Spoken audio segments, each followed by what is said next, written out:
Welcome to White Pill Radio, the roughly every other episode version of Theology on Air, which is an outgrowth of Theology by the Pint, which is a ministry in Houston where in real life you can have conversations around theology and philosophy and morality and politics too, around craft beer. Learn more by going to theologybythepint.org. But there's so much to talk about, we can't possibly do it all in person around craft beer at Theology by the Pint. So we fill out the rest of the conversation in this podcast, and in particular, Theology on Air, or White Pill Radio rather, this version of Theology on Air, is post-apologetic, ultimately hopeful, applied theology that is based on current events and news. And I like to say that this is blessed talk, not heavy talk, right? Because we are going to be real. We're going to bring the Christian worldview to these conversations. Unfortunately, it's been a really slow news week. Not a lot going on right now, but so funny. Dragging the bottom of the barrel here. Yeah, I am Evan McClanahan. I'm the pastor at First Lutheran, and glad to be here. And of course, the grand poobah herself of Theology by the Pint is here, Sarah Stone. I'm here every time, so I don't know why it's like some big occasion, but I'm here. Yep. Ta-da. Hi. And Austin is wearing a bow tie. If you are watching this on our YouTube channel, You just want to get right up on the camera. You should just walk up. It's not just that I was wearing the bow tie, it's that I themed the bow tie to go with the conversation, because you see those little skull and crossbones on here. Oh, I see. So it's like The Death of America, is that what it is? Yeah, or you're a pirate now? Or a complete funeral that happened last night, yeah. And it's in blue, so it was the death of Team Blue. So there's a lot of liturgical symbolism happening. Yale. Oh, yeah. Well, you can't say that if the he secret is. societies I'm a part of do not want me advertising for them. Fair enough. Also, I'm guessing that everything you say today related to politics only represents your views, right? Correct, Oh, and not here we the go. views of Houston Christian University, which I am the chair of the apologetics department and assistant professor of theology. Yes. But if you like them, you should come and go That's to school right. there. Yeah. And if you want an apologetics degree, I don't know why you would, since we live in post-apologetics. Oh my but gosh. if you want an apologetics degree and you want to learn how to argue about for your faith, I should say, not necessarily argue about it. But anyway, Austin will tell you how to do that. We really You know, should I could just do an this without episode. y'all. I could just do your lines and your lines. I've got this. I know. We Yeah. should do an episode on this at some point On what? to justify the ways of apologetics to Evan. Yeah, apologize to the Yeah. anti-apologetic. He's not anti-apologetic, but Because anyway. Evan's post-apologetic, but I'm post-Barthian, so I've gone back around. If I to- had a nickel. Yeah, well, Carl Bart. Y'all, we're losing our audience. They want All to right. hear about the debate. They don't want to hear about debate. Karl Was there a Barth. debate? Actually, true story. Sarah a week ago was like, "Hey, let's want to get some people together to watch the debate?" And I was like, "What debate?"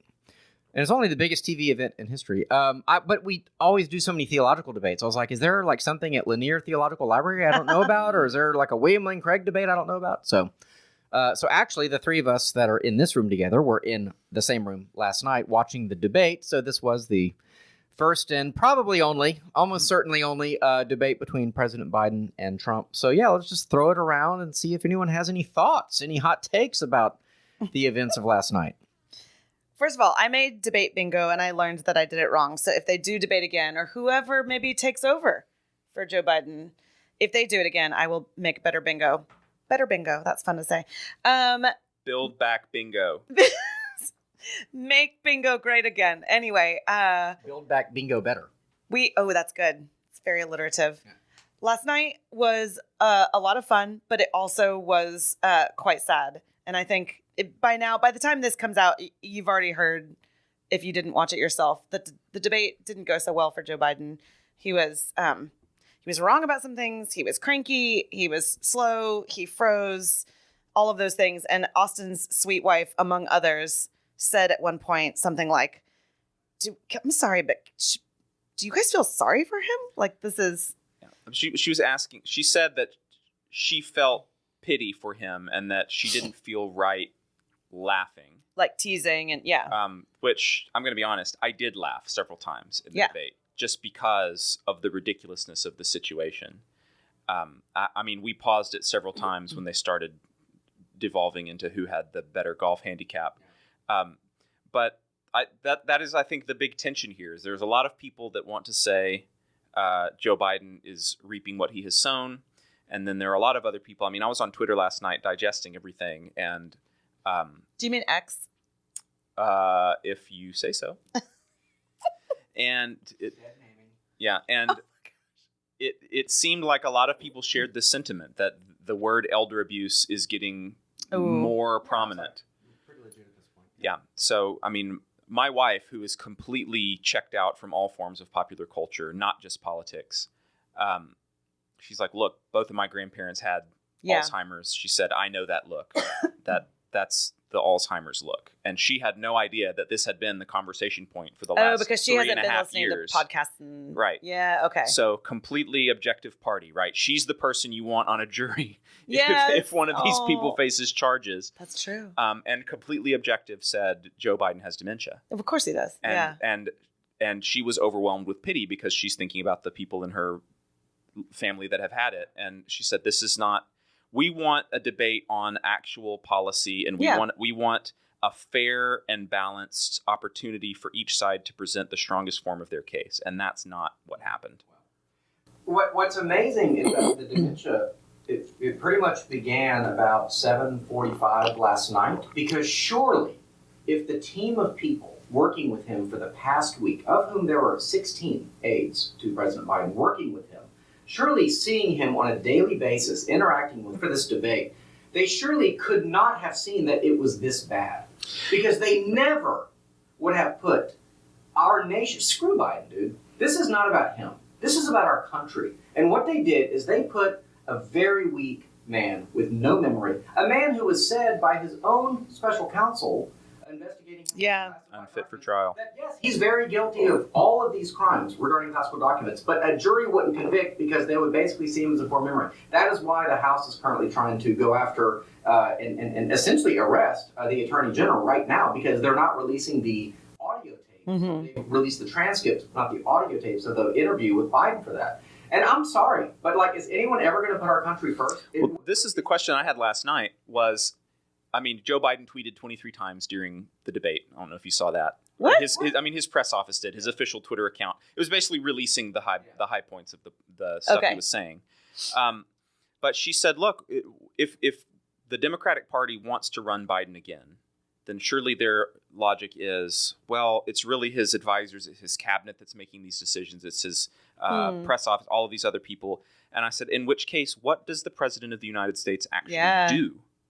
And that, like, what if the president can be a complete puppet, and the country functionally, if not ideally, runs just as well on a day-to-day basis, is there any difference between the American president and the King of England? Right? Like, do you need one? If all of the placeholder, is it a complete bureaucracy? It would definitely feed multiple, essentially conspiracy theories about the fact that presidents don't actually run countries and things like that. Deep states and things. Yeah. And financiers and things of that nature. And I spoke too harshly, and I feel badly about that, because we are told in Holy Writ to pray for our leaders, and we do need to be praying for President Biden. Did you see? I forget who the news anchor was, but it was on the CNN Post analysis, and he said, that impacted me, because you could hear that in his voice. He used the word pain. Yes, he said, I love Joe Biden. I worked for Joe Biden. You could feel that he realized this is now unethical. This is unethical to have this man in this position. Okay, so good that they're seeing that. Oh, see, this is a charade. No, they. What's a charade? They have known this about. Yes. Has that particular guy known that? Well, that's what. Yes, surely. I mean, have you? I feel like I've known just from the clips I've seen. Well, sure, but I mean, I think there's one thing to say. Everybody says that Biden's cognitive decline, right? That's the word that's being used. But to watch him on stage, and it really does hit you. This is an old man who needs to be sitting peacefully somewhere. Yeah. Or in a rocking chair, looking at a lake. Yeah. It is. It's sickening. But so why isn't he? So that's the question. And do you believe that Biden decided to run for himself, or do you believe that somebody shoved him into it?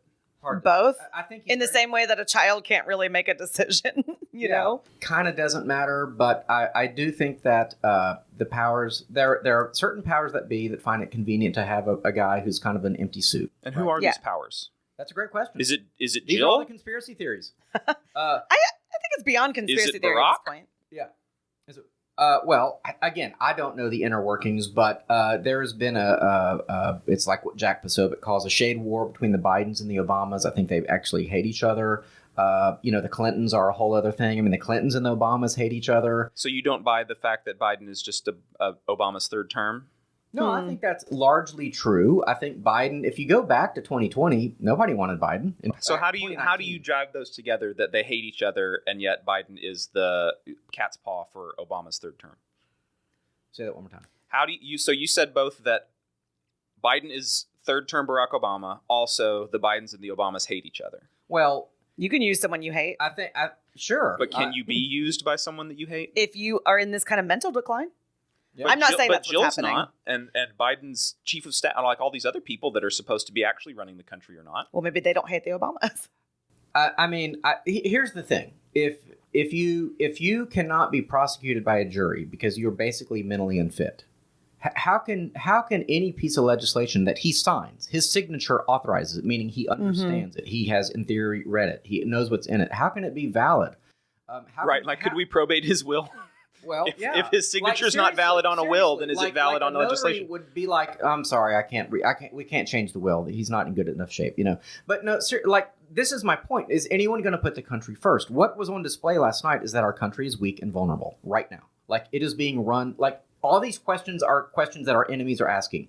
Who's running the show? Is it the chief of staff? Is it Jill Biden? I mean, I don't want the president of China going, Oh, they're licking their chops. well, And exactly. they have been. And this last night was just, So how did they not know this? Why doesn't at some point it's the meme that I saw, it's from Rocky IV, I mean the greatest film of all time. It's where Apollo Creed is getting his brains beat in, and just before Drago, and he must Rocky break is there, him, yes. and it's throw the towel. Throw the darn towel, but he doesn't say darn. Okay. Thank you, Evan. And because it's like, if we're going to save this guy's life, like, we have to end this match right now. Mm-hmm. No one has thrown the towel on this presidency. And if you go, I remember the debates 4 years ago with Trump. Everyone then saw Biden's cognitive decline. Yes. And they were saying, but he did pretty well. I mean, he was like 1,000 times better than he was last night.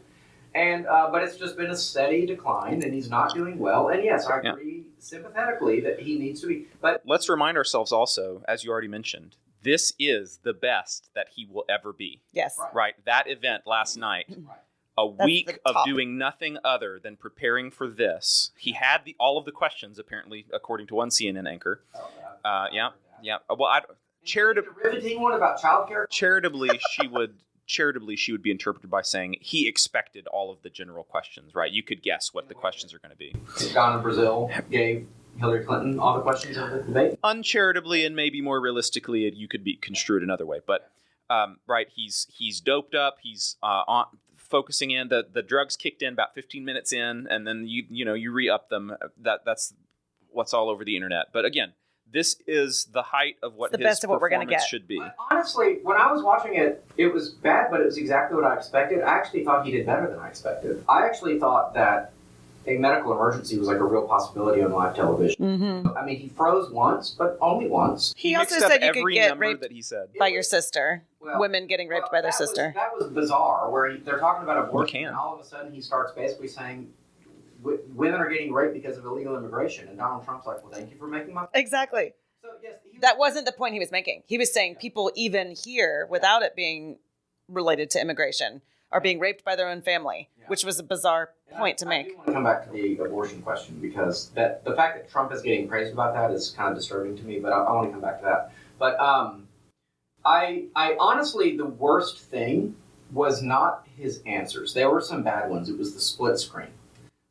Where his mouth is agape and he's looking around. Off into the wrong Nothing direction. going on in his eyes, which are, by the way, like black. Do you think he had an earpiece? Flipping to the other side, though, Amanda, my wife, and I, we went for a walk afterward, got into an argument about. As I pointed out in the past, I think on this show, that the one demographic that is not conservative is single women. And Yeah. Single white females, yeah. Oh, the single ladies. But it's a lot of black females, too. But, do you say white? Okay. Go ahead. It's single women of all colors, apparently. But, I mean, it's like 40 to 50 points. And that's the thing. So that's the voting block. So my thing was, she said, why didn't Trump sort of go for the jugular? And I kind of thought that too watching it. Like, he could have really dug tonight. He was remarkably restrained. He was disciplined. And I said, because he's got every demographic except for single women. And so he probably was told, hey, let's go after those people. What do we have to do to get them? Play nice. Don't be a maniac. Yeah.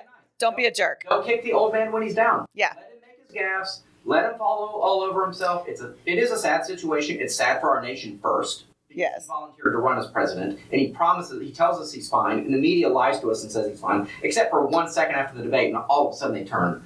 The message came from on high, I think, on that. But I want to talk about that. Trump did, I think he did what he did in the way that he did it, because basically he wanted to show who he actually, I think, really is. Well, he also wanted to appear presidential. Yes. Like, I could be your president. I have before, and I could do it again, and I don't always have to be blustery and ridiculous, and, And yeah. there are a lot of Things he didn't say, but having been in these situations, you can't always say everything you want in the moment, and there was very little talking time, actually. Especially since they are given the questions and have to respond to the questions, right? There's plenty of stuff. They didn't get a question on transgenderism. Right. No. There was plenty of stuff to talk about there, right? But they didn't have the opportunity to do so, unless they want to be perceived as going off script, which many times they did.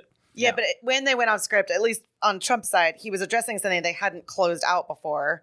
So, like, neither of them answered the question about childcare because they were just using Still that fighting time about to, who was the greatest president of all time or the worst president something of all like time. that. And, Well, but if they had asked him about childcare and they'd be like, let me tell you about LGBTQ, that would be perceived as so wild that it'd be like, okay, you just called, you like shoved that in there. Speaking of this, I want to go back to this idea of the switch gets pulled and now the Democrats are abandoning Biden and word comes down from on high. Number one. Hey guys, Sarah Stone here. Sorry to interrupt what I'm sure is a riveting podcast episode, but Theology by the Pint needs your help to continue providing these podcasts, offering our in-person events, and growing so we can bring thoughtful conversation and the hope of the gospel to a world that's increasingly walking away from church and from faith. Now that we're a 501c3 nonprofit, all donations are tax deductible, so we've crunched the numbers, and if each listener of this episode gave just $1 for each episode you listen to, we'd put a huge dent in our annual budget. So consider giving today. Go to theologybythepint.org/give and click the link to donate. Thanks so much, and now back to our show. I want to ask, who is the on high? And number two, I want to ask, if you're a Democrat, why would this be the way, if the end goal is we want somebody else other than Joe Biden, why would this be the most effective way for them to do it? If you are the Democratic National Committee, wouldn't the best thing to have done, because they've known this for a long time, have been that Joe Biden chooses not to run again, appears to say, I'm bowing out, I'm going to make room for younger blood, my health is declining, and I want to make sure that the country is in good hands and enjoy the rest of my comes. life. Yeah, and then everybody's thinking, what a servant of the people, and also, hey, isn't Trump only just a few years younger than this guy? And if Biden himself says that he's too old, what does that mean for Donald Trump? Yeah, and then somebody else gets to come in. The Democratic Party does not look like they don't lose face. They don't look absolutely trounced like they did last night. This was not an embarrassment for Joe Biden. This was embarrassment for the entire Democratic Party, and that's why all of them said they are in a panic. So I don't buy for a second that this was always the plan, that they're going to put Biden up to take the fall so that they can swap him out for somebody else. If there was some conspiracy going on to get somebody else other than Biden in, there would have been way better, smarter, and simpler ways to do that than to have it go this far. They would never have put him forward to run a second term anyway. Yeah, it's a good point. I don't have an answer to that. Do you? Are we back to who gave the order from? Yeah, I would like to know, because I genuinely want to know what you think. Is it Q? The Council on Foreign Relations. But if we really want to peel back the onion, a couple. Please say JFK. Well, somehow we're gonna get there. I mean, that exposed a lot. I would say that if we really, and this is something I struggle to understand. I think a lot of people struggle to understand this, but let's just say at a baseline, there are administrative apparatchiks by the millions, but powerfully maybe by the, hundreds, that remain across administrations, across timelines, and whoever's voted in, and it doesn't really matter. They just stay. They're in Washington. Give an example of what you're talking about for people that aren't like really in politics world. I mean, so is Mitch McConnell like part FBI? of this? Like what do you mean? No. Yes, I would say, What is the deep state? Is I the would whole say- point that these are people whose names we have never heard of, that they're just faceless people? I mean, in I'm not office saying it's a buildings in guy like DC, with or- a cigarette, like in a parking garage. Well, no, but somewhere. it's just the like X-Files. like Judy on the 4th floor, right? Judy on the just like 4th floor. some random administrator. No, they're higher than that. But I mean, people that have run the CIA, worked at high levels at, we have like 12 intelligence agencies. The CIA is only one of them. These are people, that run various administratives, which when we talked about the Supreme Court decisions today, there's been major action on this, because one of the great goals of the Trump administration should be to begin to deconstruct the administrative state. Okay, let me just put it this way. Almost every aspect of what we call the government today, I would say well over half, and maybe most of it, is unconstitutional and illegal. Okay, most of what we consider to be legitimate government in this country is unconstitutional and illegal. They have, in the Commerce Clause and in the General Welfare Clause of the Constitution, they have packed in the entire administrative apparatus that should not exist, does not have constitutional provision to exist. The EPA is not constitutional. The Department of Education is not constitutional. The Department of Energy is not constitutional. The CIA is, the FBI is arguably not constitutional and was not constituted correctly, and its charter hasn't been renewed in 50 years or something. So when we think of the government, we think of regulating agencies. We think of, all these departments, all this overhead, all this bureaucracy. Like, the Constitution doesn't allow for hardly any of that. And it basically was ushered in with the New Deal. And the Supreme Court said at the time, it is not constitutional. There is not provision for these departments, these administrations. And FDR said, okay, well, I'm going to turn the Supreme Court from 9 to 15 justices. That's what he threatened to do. That is the threat to pack the court, which they're talking about again. And at that moment, all of a sudden, the justices, who didn't want to spend the rest of their judicial lives being outnumbered by the 6 people he was going to put them in the majority, they said, okay, actually, the blankety blank, the rural power program you want to put into place, which has no constitutional backing, that's fine. And that is how the New Deal got passed. Yikes. Yeah. The Federal Reserve is not constitutional. So our very money system is basically illegal. So if you look at so much of what we think of as like legitimate government, it's basically, it should not exist. So where does that sort of leave us? So who are the people? I'd like to think that some of them are well-meaning communists. Okay, they actually have this utopian vision that, I don't know, like if power dynamics and power disparities between nations can be minimized, then there can be something like world peace. The more cynical part of me would say that there are, I'll just say it, basically central banking forces that have been at play for a long time that actually control money and actually control power and actually own most of the land.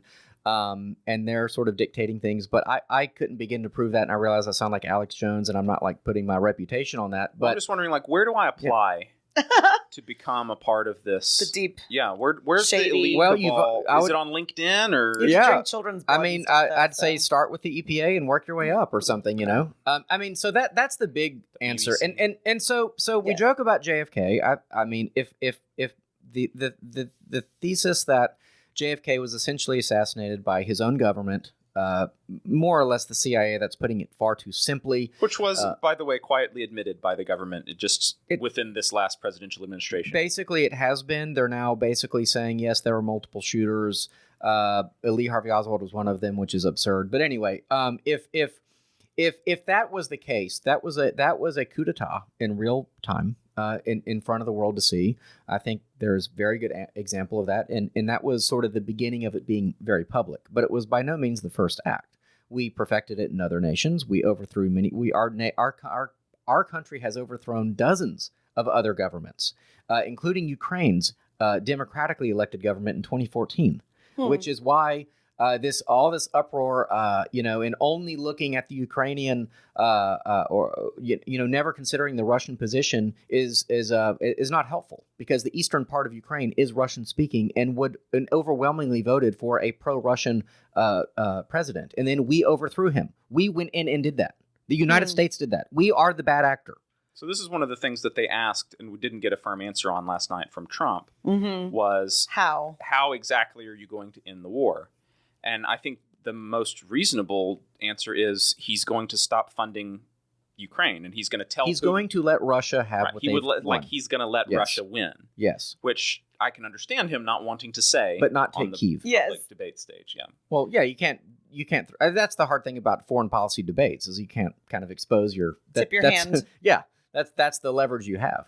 of course, So- Biden made the claim that no European war has ever stayed contained in Europe, and I would say there was 1,000 years of medieval history that begs to differ. Well, he Yeah. said a lot of wrong things Well, about he- people that have died or not Yeah, died. he said under his watch, no service people Yeah. died. I mean, the whole Afghanistan thing was as Trump pointed out, extremely embarrassing to So our country. this is the other thing I want to ask is everybody's talking about Trump's lies. 33% of people believe that Joe Biden won the debate last night based on a particular poll I saw Mhm. because of all of Trump's lies that he gives. I'm like, what's an example of something that people are saying Trump lied about? Oh gosh, in that I debate? haven't read any of that. I have nothing to answer you about. I don't know. What was the H2O thing? There was something funny about the H2O when they That's got to water, talking right? about when they Okay. were talking about the environment. I think it was a bit of a gaffe. Maybe that's the only thing I can think of. He's talking about lead pipes, or who was No, talking that was about Biden. Biden also talked about the fentanyl machines. Which I don't We need know. those machines, y'all. I don't really know what. I didn't hear that. I missed that. The idea that Well, we're yeah, going to they have were- these giant, expensive fentanyl detecting machines on the open border. He said like 4 times, "We've got to get those machines." Like, I have no idea. Again, I'm laughing. I shouldn't, because it's just the sheer nonsensicalness that demonstrates this man is currently president of the United States. Well, and that's the point is who's going to love this country enough to tell the truth. I heard an argument that Trump kind of did us a service in doing an election so early, before they've even had their convention, A before debate. they're even nominated. Yeah. What did I say? Election. Thank you.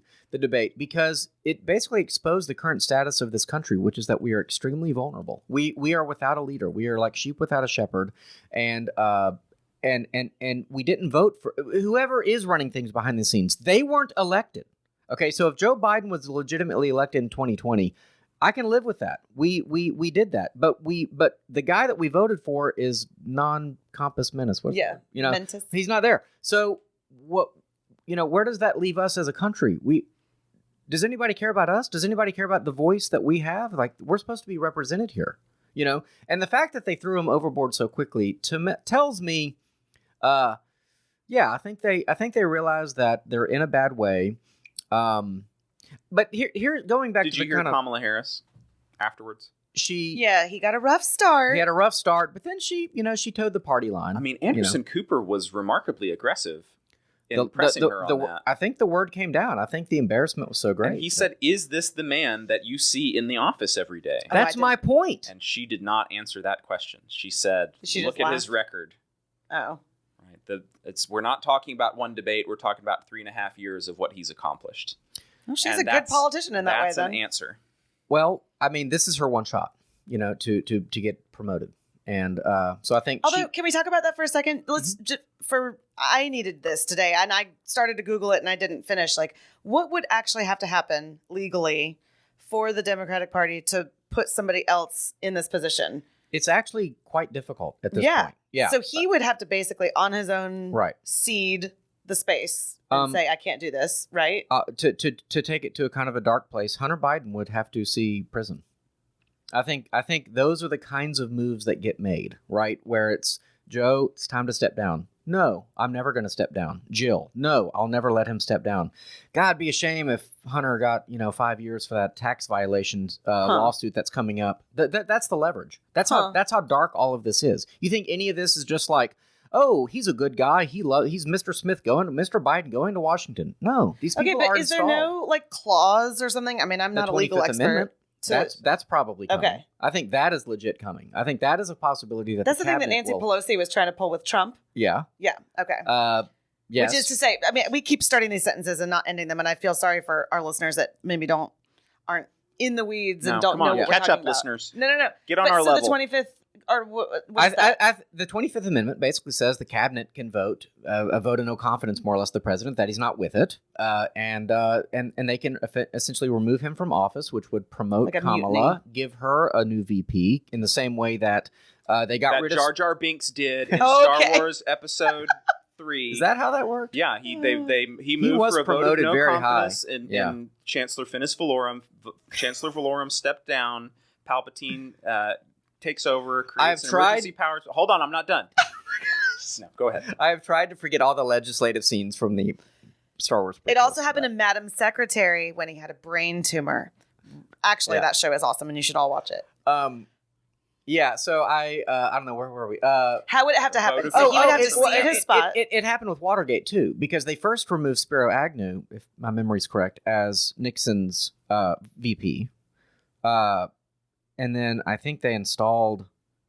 I can't remember. I think they installed Gerald Ford as his VP. Then when Nixon left, that's how Gerald Ford got to be president, and then Nelson Rockefeller got to be vice president, and so you had two unelected people as president and vice president. So you could see something like that where they essentially put on the. I am like the 1 millionth person to say this, but one of the most important constituencies in the Democrat Party is the black vote, and the black female vote in particular. And so the idea that they would pass over Kamala, who polls worse than Biden at this. Did I say it right? You didn't But say that not yet. among black people. I looked this up last night. What was it? Something like 70% approval rating.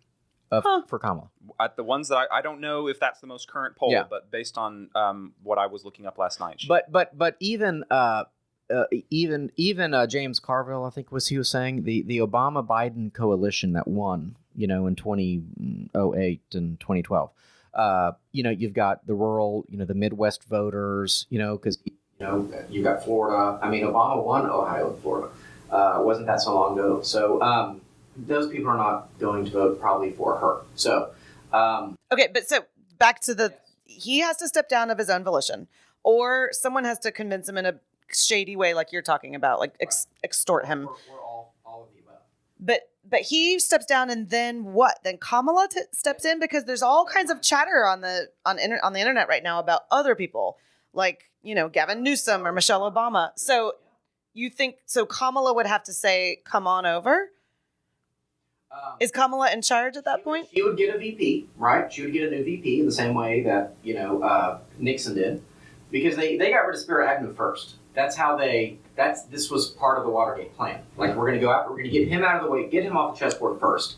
Put in a patsy who was on the Watergate, on the JFK. JFK Warren Commission. Listen, it's Friday afternoon. If you guys are drinking, these are the moments to take a drink. Yes, absolutely. If someone brings up Hitler, if Evan brings up JFK, and that's the second one, so take a second big. Gerald. Okay, so Joe Biden steps down in some way. Kamala steps up. She gets a VP. Yep.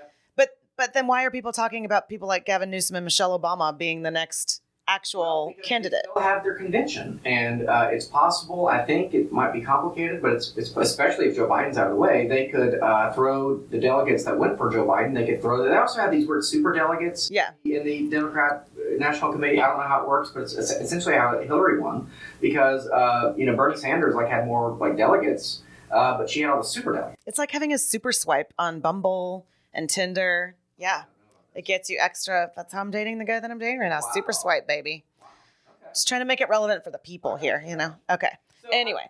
if they want it done, they can get it done. I think that's the bottom line. I think if the cynic in me says something like, "Gosh, Joe, it sure would be a shame if we had to do the 25th Amendment, because we're going to, and we will." But do we It would be a shame if your son ended up in a federal penitentiary for 5 years. But we will do that if we have to. this is the question, kind of coming back to what we started with, as we're all three in this room conservative. What do we want to happen? Because the bleeding heart in me wants Biden to step down for his own sake. But the part of me that doesn't want somebody to be a better contender to Trump doesn't want that. Like, what do you guys want to happen? Someone put our country first. That would be nice. I want someone to. Okay, but something that's actually going to happen, of the real possibilities out there. Because let's just say Gavin Newsom gets up there. He's good looking and charming, and I don't like anything that he does, but he could really beat Trump. I mean, he's literally American Psycho. He's literally. I don't think that's what literally means. Right. But- If he is, if he is a psycho who is American, then you could. Oh, true. that's true. Gavin Newsom is not popular, but he is. I mean, he is charming. The question is, how many people are backing Donald Trump, and how many people are backing Donald Trump because they see him as the most effective means to fundamental change of this deep state apparatus, etc. I think there was actually a seismic shift last night. I actually think it was more than the normal pro wrestling that we see in politics. But this is my question. They're pro-Trump because Biden was so abysmal. But let's take Gavin Newsom out of it. Let's say Michelle Obama. People love Michelle Obama. Yeah, but anybody that the current Trump supporters see as a player in the status quo, in the machine, yeah. or anybody that the swing voters, the moderates, see as, well, this is just going to be more of the same. Okay, nicer smile, but same thing. The only people that's going to fundamentally change are the Democrats who already think, oh yeah, Joe Biden's doing a great job. Well, I happen to know in my own life, Democrats that as of before the debate last night were fully on board to vote for Biden, that today are like, yeah, that was rough. I don't know. And I could very much see them saying, oh, Michelle Obama, thank goodness. Yes, we'll vote for you. Because we want a Democrat, we want this party, but we just feel bad for Joe. At this point, he has totally united the Republican Party. He has the big money donors and the people who can only give him $1 on his side. He has built a political movement that we have not seen probably in 100 years. Is it true that he's completely united the Republican Party? I mean, who is competing him? I mean, all of the people in Congress?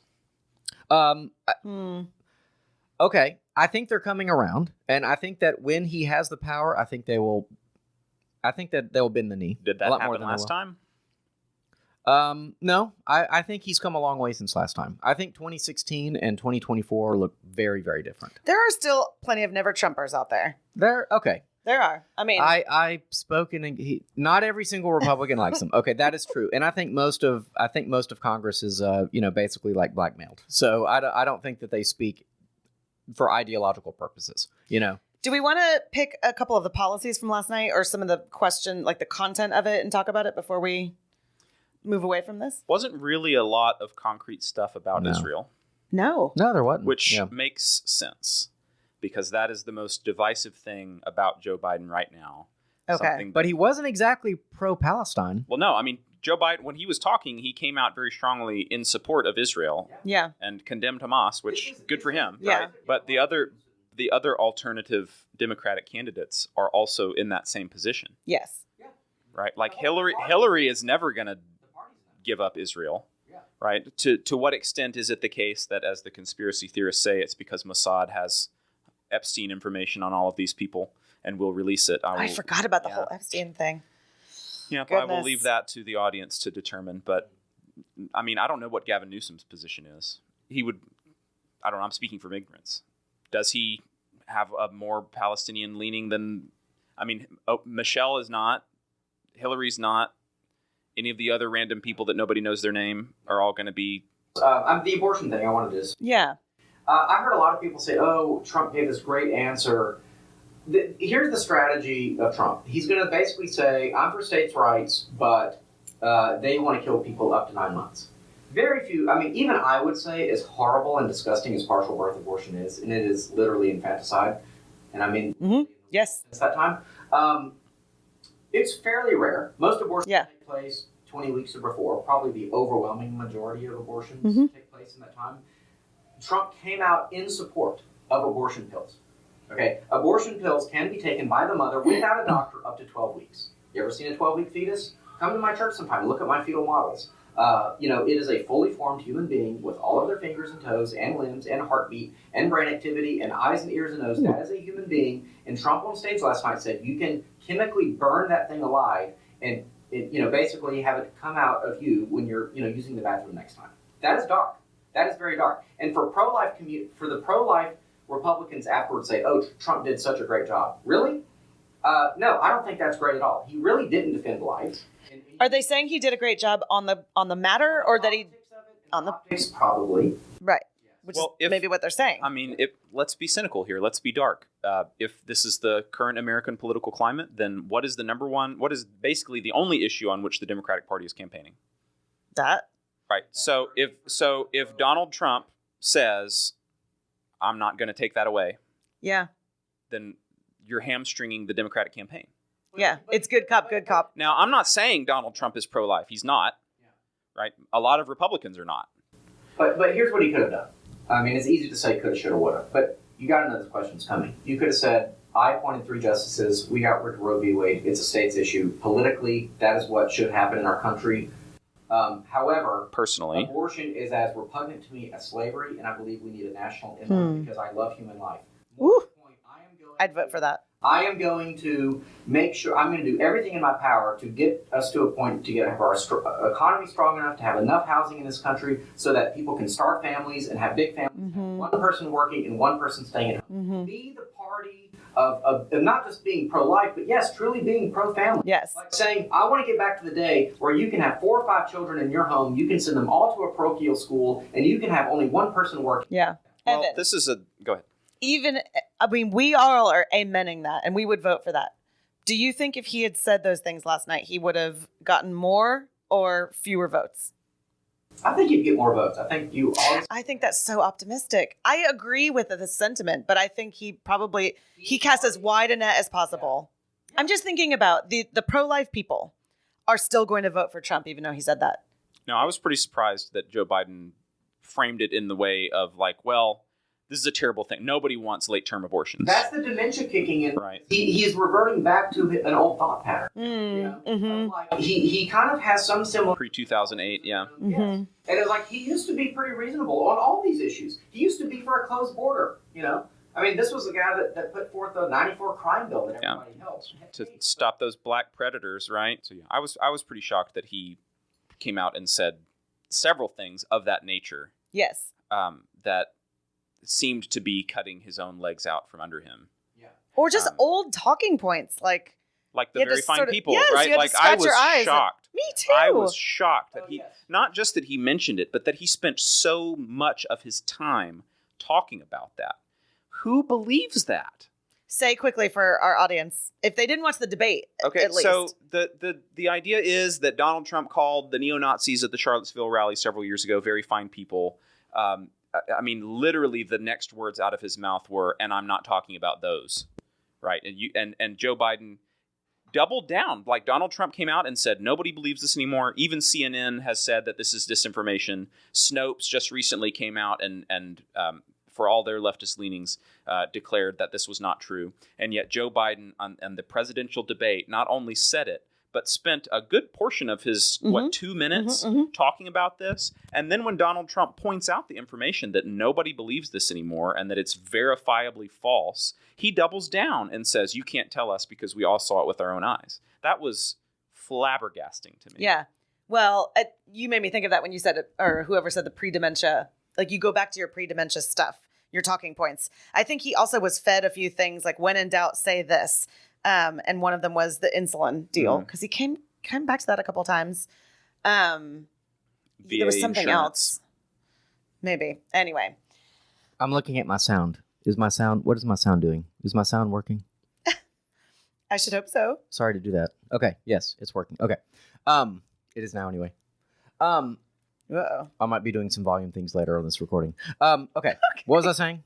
Well, you wanted to point out the Snopes thing. Yeah, so the Snopes... Like years later. The Snopes article came out recently and was like, yeah, we were wrong about that 7 years later. And so, like, the question is, like, does it take 7 years to get truth now? And so that's disturbing. So, that seemed like an old thought pattern. Because Joe Biden actually said, well, I want to run to stop Trump. Because of this very fine people thing. I mean, that is his justification for entering the presidential race. And Trump called him out and said, that's a load. Yeah. Right. He said that's not why he ran. Yeah. No, I actually thought that was a great point. That I think Trump had a few shining moments last night. And one of them was like, I'm only doing this because we have such a terrible person as our, quote, commander in chief. I could be, at one of my many like vacation spots, retired.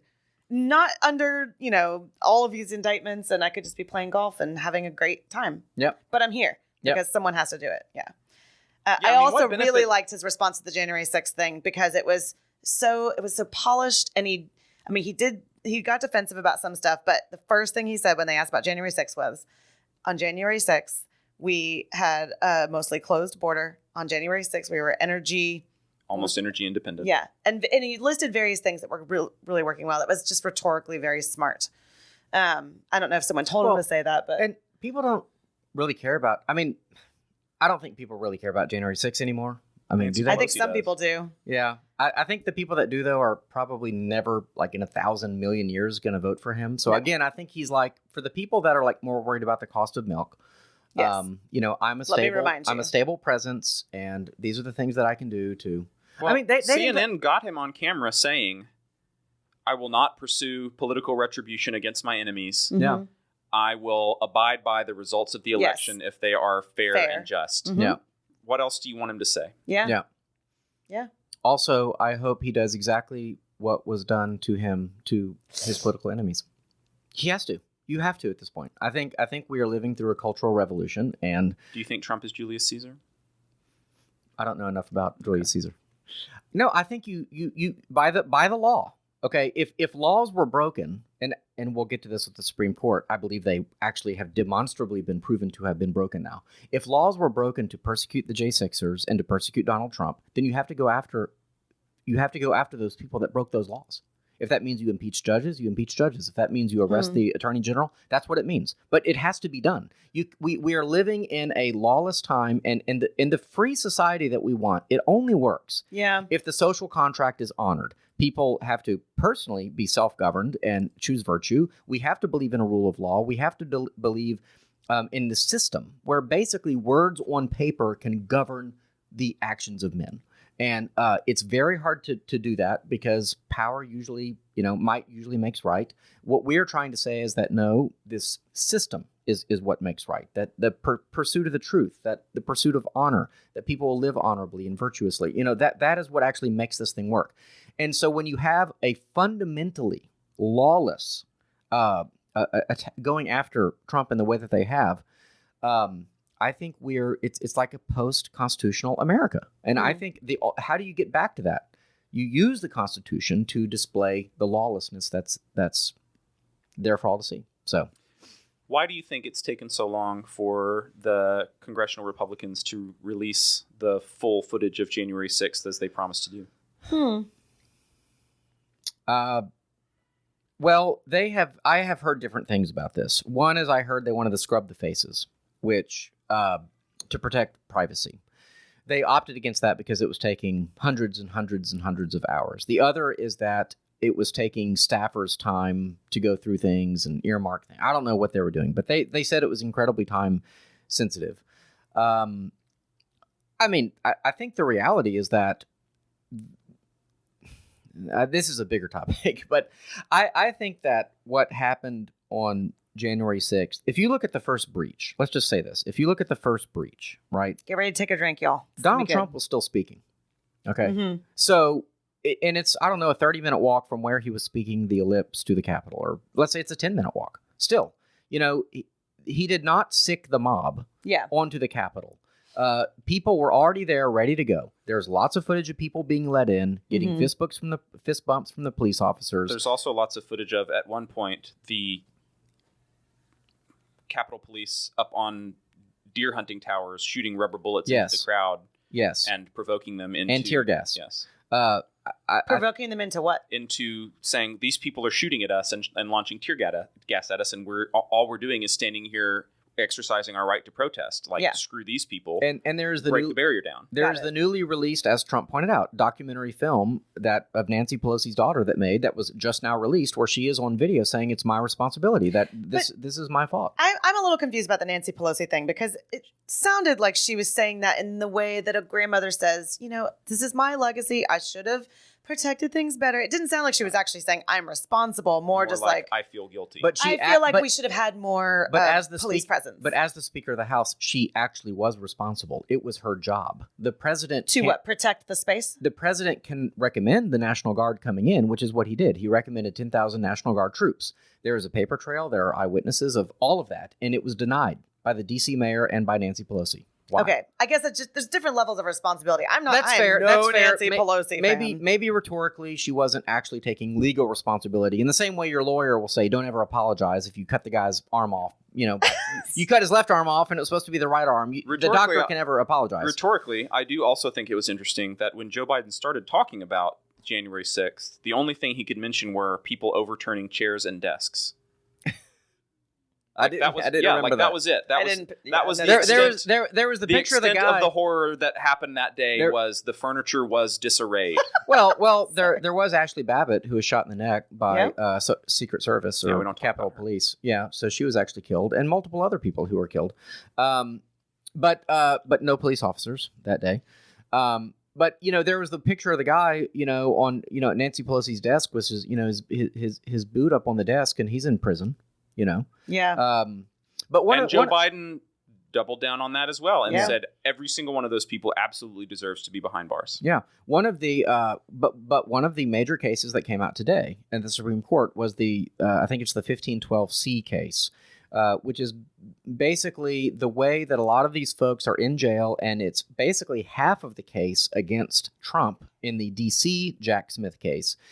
Basically, this was like it's called the Enron. It deals with Enron. It has to do with basically paper shredding is what it actually is, but they call it disrupting official proceeding. So if you've heard of when Jamal Bowman pulled the fire alarm? Exactly. There were many. He just thought that was a door opener. The many people are saying that he should have been found to be guilty of the same sort of things because it's disrupting an official proceeding. But by disrupting an official proceeding, it was literally people who are like destroying evidence for an upcoming trial and things of that nature. So the Supreme Court, I only saw the headline, so I haven't read the I don't know what actually went down on this, but the Supreme Court said either 5-4 or 6-3 that yes, that is not a legitimate use of that law to pursue these people, which means that half the case against Trump is now gone. So that was what a big about win for when him. they also ruled that the jury has to be unanimous? Is that going to retroactively be applied to allow for a mistrial, or is that just sort of moving on, this is now... Oh, I definitely think that's very useful to him in the New York case, because that judge gave the most bizarre instructions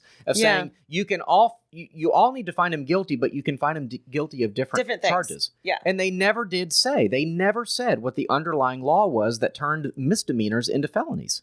It has something to do with campaign finance, but they never gave the U.S. C-15-3-107 because then he could mount a defense against it. Just like he's never been charged with insurrection. Insurrection is a crime. Yeah. And it's a provable crime like anything else. Well, no one ever charged him with that. In fact, no one has been charged with insurrection, yet the whole thing is an insurrection. It's like saying, well, that is a brick, and a lot of bricks make a house, but the brick isn't a house or something. I don't know. Maybe I have that backwards. But it's like you can't call it an insurrection if the crime hasn't been proven. Yeah. So that was a pretty big domino to fall in Trump's favor today. He's had a very good 24 hours.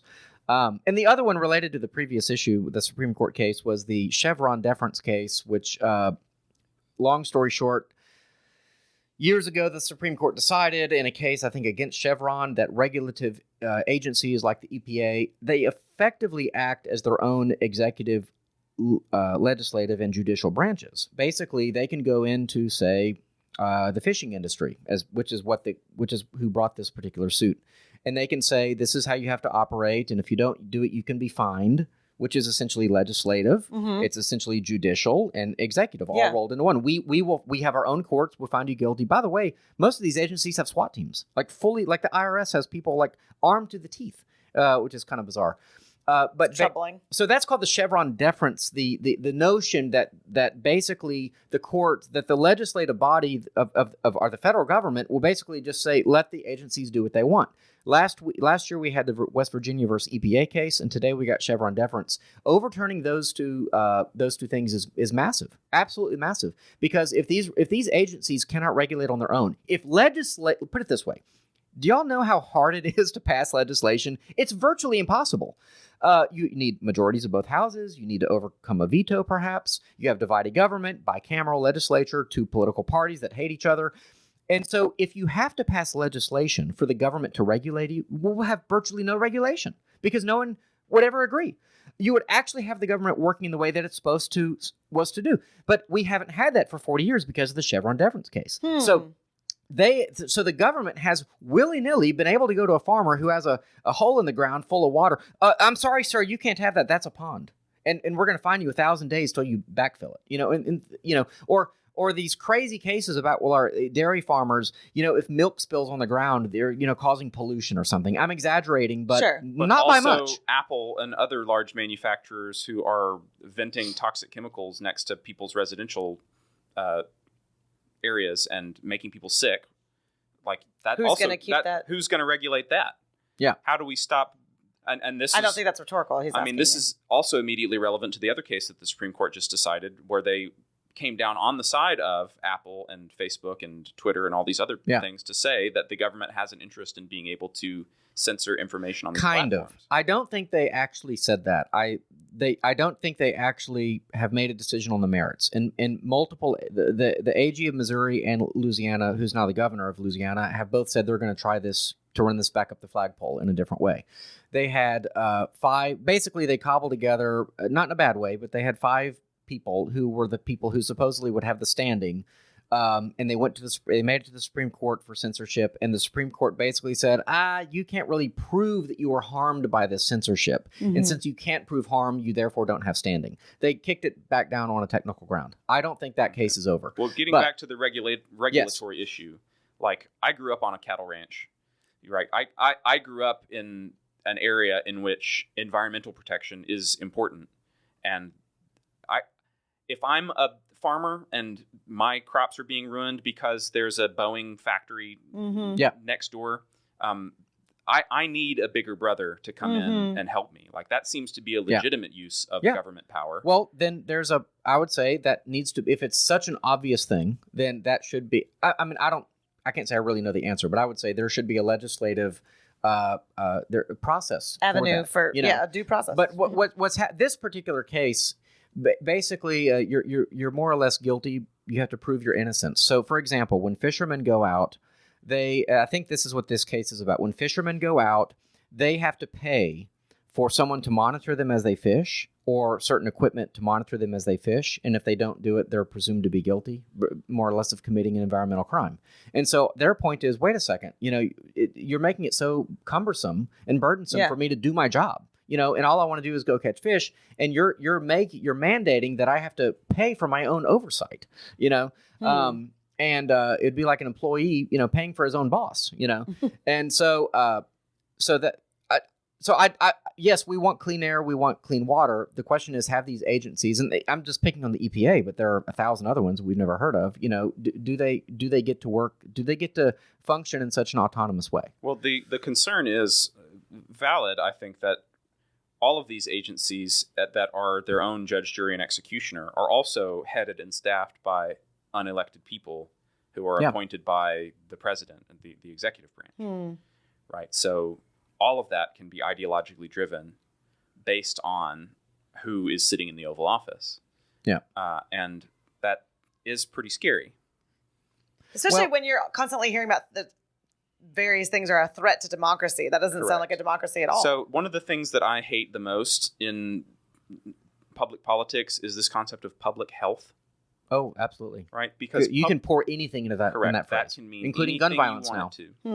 That can mean anything you want it to, and whatever it means is inseparable from some sort of ideology, because it entails that there is a particular form of human flourishing that to negate it or to violate it means that you are making the public unhealthy. So there is an ethics baked into that concept already. Yeah. And nobody has decided exactly what that looks like. Yeah. And yet we've now got people that are making very wide-ranging repercussory decisions based on this. Can you give an example? Well, so I know I constantly say that. Texas Children's Hospital. Yeah. Right.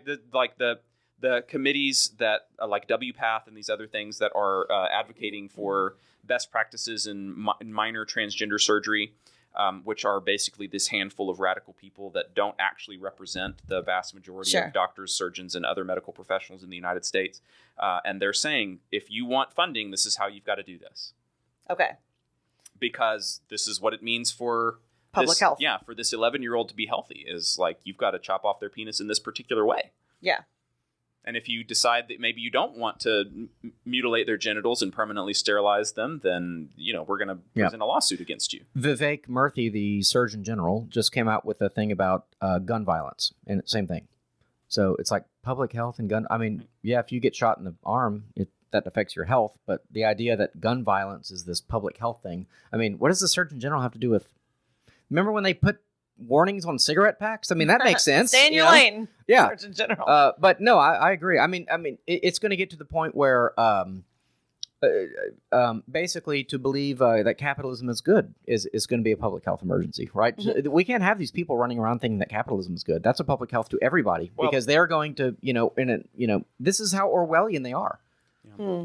Speaking of this, one of the things that, to shift topics maybe slightly, one of the things that interested me this week was this Tractor Supply Company story, and I think this folds in here.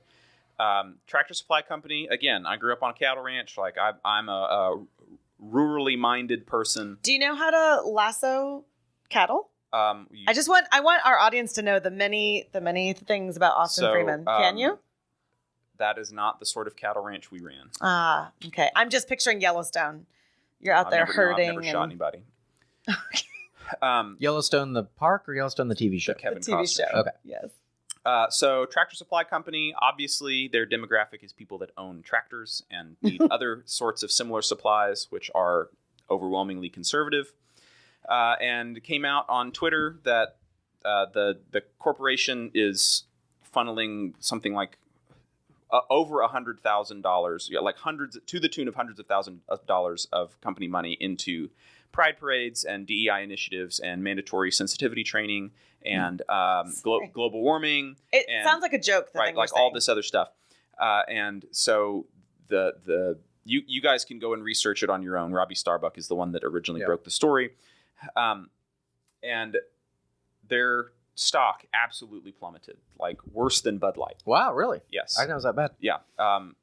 Like they underwent a massive bleed. And in the space of a few weeks, all of this happened. They lost all of their customer base. And so as of yesterday, I believe, submitted an official press release saying, we're sorry, we want to take this into account. We're ending all of these initiatives. And they had a bullet point list of all of the things that they're changing. We're no longer forcing these things. We're going to get back to the stuff that directly impacts our business, such as clean water, clean air. Why had they gone away from that to begin with? Why did Bud Light get away from it? Because if you look at who owns most of their stock, it's Vanguard and BlackRock and all these other places that force you to subscribe to these diversity initiatives. Otherwise, you don't get publicly traded. You asked earlier to tie it all together. Who are the people? Those are the people. You know, who are the people? Who are the people behind? When I say financiers, I mean you're talking about companies that run $10 trillion hedge funds or whatever. So, I think that's a white pill. Like a lot of people, we talked about Snopes. Does it really take 7 years? We've gotten into this culture of I'm going to boycott Target. I'm going to boycott Bud Light. But when a company like Tractor Supply fairly quickly apologizes, takes concrete steps to go back to what they're doing, I think a lot of our tendency is too little, too late. Right? I'm gonna keep making you suffer. I think that's exactly the wrong thing to do for two reasons. One of them is because that's not a Christian attitude. Right? If a person seems to be repentant, then you ought to forgive them. But the other thing is just Pavlovian, right? If train them to do it the right way. If corporations really are interested in the bottom line, then you train them to say, look, we will give you money if you do X, and we will not give you money if you do Y. And so reward them in order to train not just Tractor Supply, but the other companies to follow the principles that you're attempting to inculcate. So go back and shop at Tractor Supply Company. And kudos to them. Who knows if they're genuine or not, but at least they did it. But the money is going in the right direction. Yeah, at least they did it. And I think we should be encouraged to see that a company of that size, like the time frame for these sorts of about faces is speeding up. Yeah. And if memory serves, neither Bud Light nor Target really came out with an apology and an about face. It was more like a quasi-apology and soften things, right? Correct. Target moved the display to the back of the store. Yeah, and this is the first time that I've seen a company apologize to their customers and say, we are sorry. We did not. We hear you. Yes, we hear you. That's pretty cool. I'm giggling though about all these good old boys. These just salt of the earth, tractor buying farmers going, wait a minute. I mean, that's where I buy my duck pellets from. I was at Tractor Supply last week. I mean, Were you really? These You were massive. buying duck pellets? Yes. Tell us more about that. Well, Do you duck have pellets ducks? are pellets that you feed to ducks. Yes, I own 2 ducks. Aw. Philip and George. We can have them on show one day. Oh, Okay, great. I don't have any for- duck pellets, but I know now where to go. for eggs. No, they're both males. Oh, okay. They're just yard decoration. Oh, okay, cool. Are they? I They're have so many questions. Yeah. Oh, goodness. Well, Neither of them has ever run for political office. yeah. Well, I don't know their affiliation. yeah. They might be better off than a few There others. there might be Democrats. okay. I'm so sorry to our listeners. But my dog is a Republican. Oh, Yeah, a Republican. okay. I didn't catch it the first time. I thought you were going to say it had some kind of punny It was name. it but was yeah, worth repeating. Pup-looking. So funny. Well, We've- I think we've gone. devolved. Yeah. Well, Yeah. well, no. But yes, I would say because this is White Pill Radio and we do try to look at things. I will say I agree. I think there is I think there's if it is the case that our current culture we live in has sort of gone off course, I think we're starting to see a course correction. Yes. It's going to take a very long time. I think we need to get back to legitimate money and to legitimate constitutional government. We still have a wonderful constitution. We still have a wonderful Declaration of Independence. If we can come to understand that a lot of our government that we assume is legitimate is actually illegitimate, that is a very good thing. And that might make a lot of people really nervous because they can't regulate every aspect of our lives. And we do need some regulation here and there. I got that. I've read The Jungle, about the rats in our sausage or whatever. But generally speaking, I think that's a positive thing. I think there's also been a real I have sensed a little bit more patriotism this year. Maybe it's just me, but I'm seeing more flags out and things like that. And Well, here's a question for you. And I'm one of the other friends that came out to the debate party last night was putting this in our group thread. Tell people for real what they can do on a local level. Thank you. This friend of mine and I, Nick.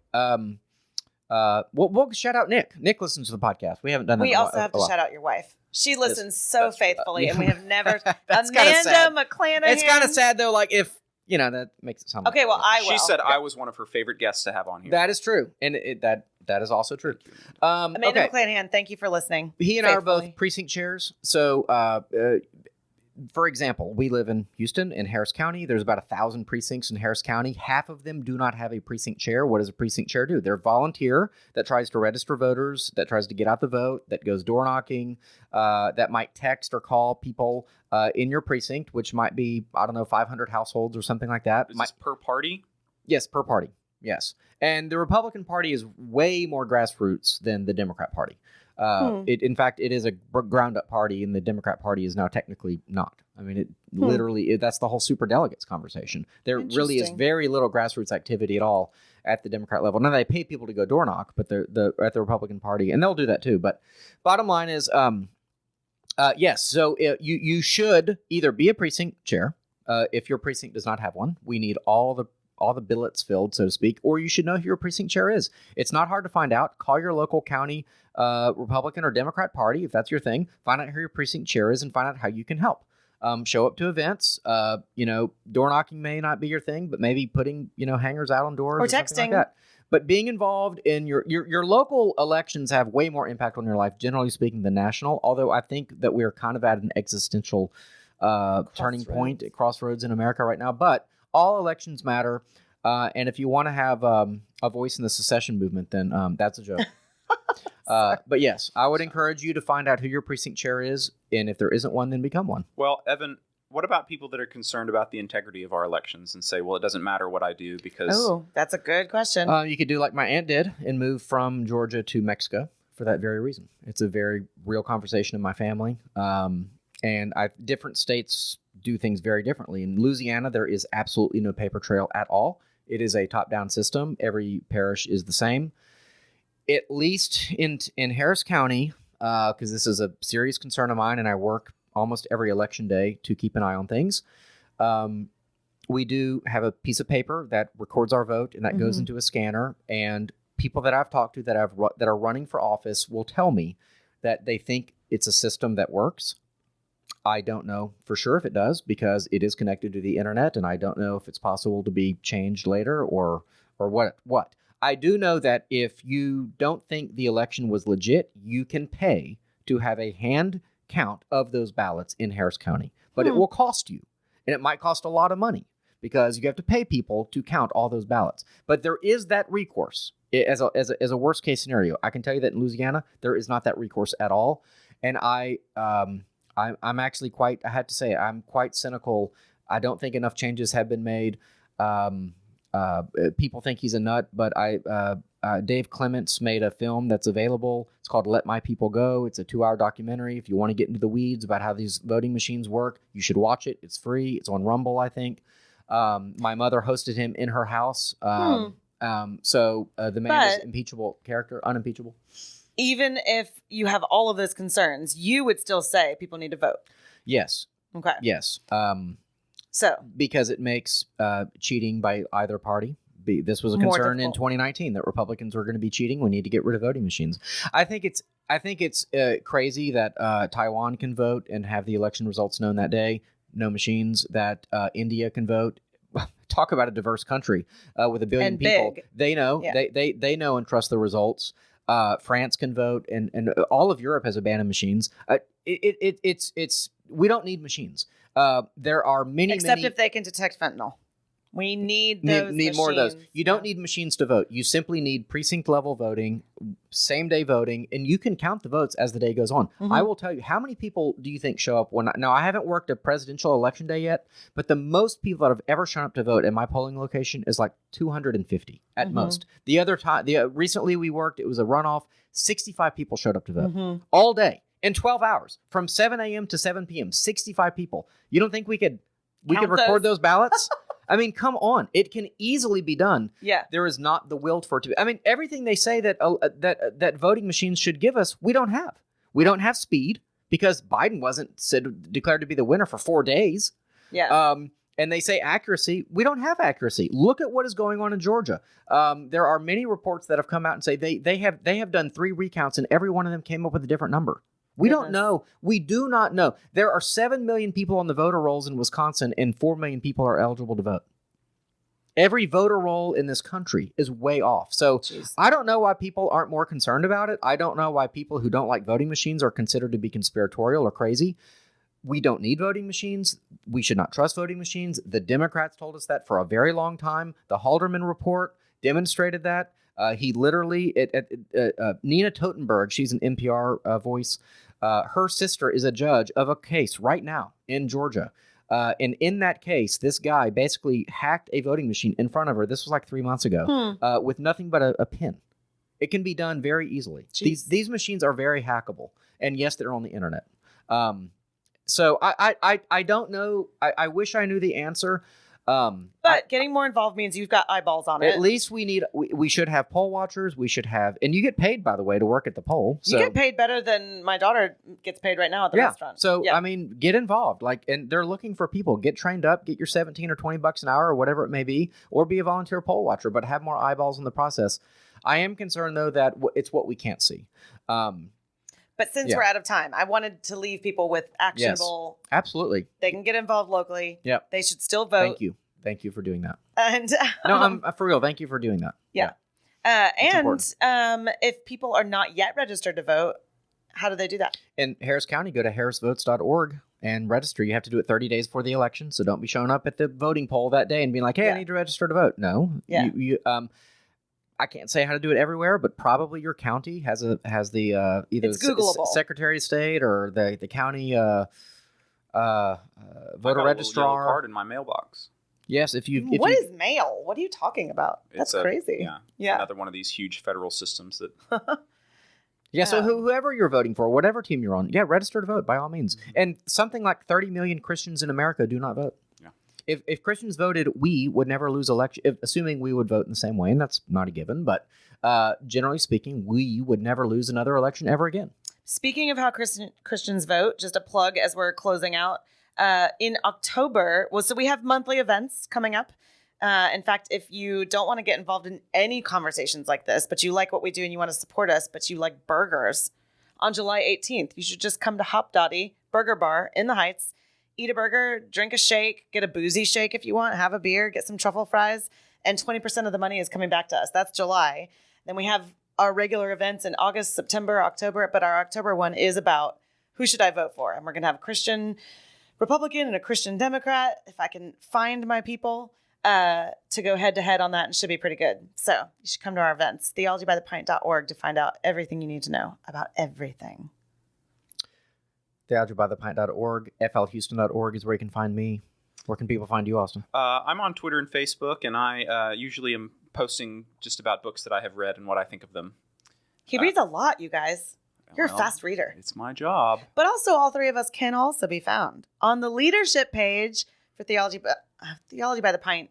If you go there, you look at our leadership page. Austin is the newest addition to our leadership page. Very exciting. So, good sense. Well, until next time, we encourage you to question freely and think deeply and disagree as needed.